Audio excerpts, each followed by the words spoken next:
ডালিম গাছের ফুল ঝরে যাওয়া একটি সাধারণ সমস্যা, যা ফলন ব্যাপকভাবে কমিয়ে দেয়।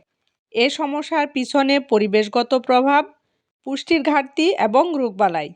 প্রথমত, আবহাওয়ার অস্থিতিশীলতা ডালিম গাছের ফুল ঝরার প্রধান কারণ হতে পারে।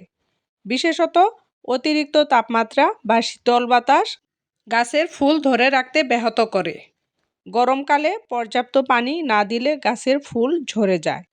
এছাড়া মাটিতে পুষ্টির অভাব, বিশেষত নাইট্রোজেন এবং ফসফরাসের ঘাটতি গাছকে দুর্বল করে তোলে এবং ফুল ধরে রাখতে পারে না।